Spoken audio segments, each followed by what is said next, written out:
Assalamualaikum warahmatullahi wabarakatuh.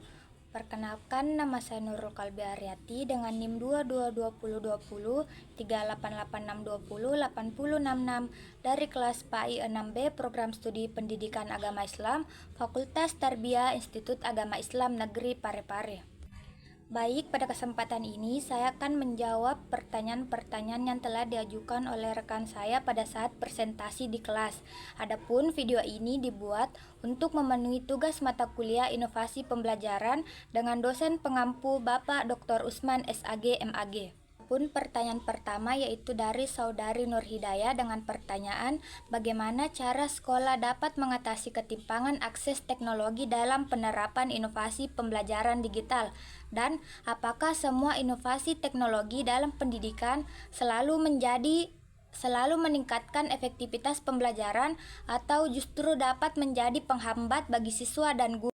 Baik, ada beberapa cara untuk mengatasi ketimpangan akses teknologi dalam menerapkan inovasi pembelajaran digital, yaitu dengan menyediakan fasilitas sekolah seperti lab komputer atau program peminjaman perangkat, juga bisa bekerja sama dengan pemerintah atau pihak swasta untuk subsidi internet.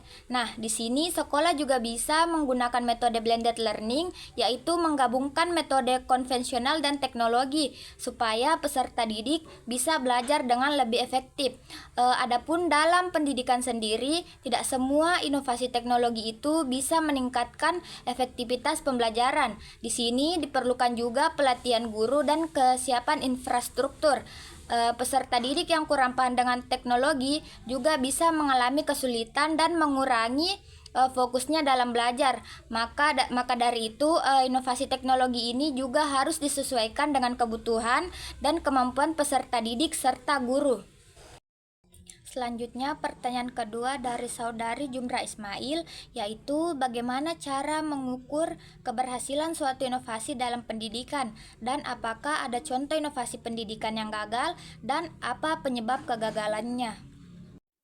Jadi, keberhasilan suatu inovasi dalam pendidikan itu bisa diukur melalui peningkatan hasil belajar peserta didik, keterlibatan mereka juga dalam proses pembelajaran, serta umpan balik dari guru maupun juga orang tua siswa. Nah, apabila inovasi ini mempermudah pemahaman peserta didik, juga meningkatkan minat belajar mereka, maka inovasi tersebut bisa dikatakan berhasil. Adapun contoh dari inovasi pendidikan yang gagal itu seperti ujian berbasis daring yang dilakukan di sekolah yang tidak memiliki akses internet atau sulit dijangkau oleh internet. Nah, hal ini terjadi karena kurangnya infrastruktur, juga minimnya pelatihan bagi guru juga siswa, atau ketidaksesuaian metode pembelajaran yang digunakan. Selanjutnya, pertanyaan dari saudari Fatima, yaitu contoh kasusnya sebuah sekolah menerapkan metode pembelajaran berbasis proyek untuk meningkatkan keterlibatan siswa. Bagaimana sekolah tersebut bisa mengukur apakah metode ini benar-benar meningkatkan pemahaman dan retensi pengetahuan siswa dibandingkan dengan metode tradisional? Jadi untuk mengukur efektivitas pembelajaran berbasis proyek di sekolah, di sini sekolah bisa membandingkan hasil tes siswa sebelum dan sesudah menerapkan metode tersebut. Di sini observasi terhadap keterlibatan siswa dalam proses pembelajaran serta umpan balik dari guru juga menjadi indikator penting apakah metode ini lebih efektif dibandingkan metode tradisional. Akhir, pertanyaan dari saudari Nur Fajriani Rustan, yaitu bagaimana cara memastikan bahwa inovasi pembelajaran tidak hanya menjadi tren sementara, tetapi benar-benar dapat terus diterapkan dalam jangka waktu yang lama dalam pendidikan. Supaya inovasi pembelajaran ini bisa diterapkan dalam jangka panjang, inovasi tersebut harus relevan dengan kebutuhan siswa dan kurikulum, serta didukung oleh guru dan sekolah melalui pelatihan, kebijakan, dan fasilitas yang memadai. Di sini, inovasi juga harus fleksibel, mudah diterapkan di berbagai kondisi, serta tidak bergantung pada teknologi tertentu supaya bisa digunakan secara luas.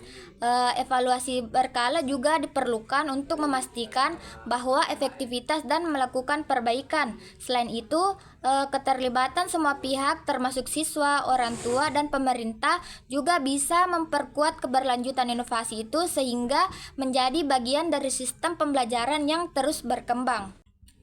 Baik, itulah tadi jawaban yang bisa saya berikan. Lebih dan kurangnya mohon dimaafkan. Wabillahi taufiq wal hidayah. Wassalamualaikum warahmatullahi wabarakatuh.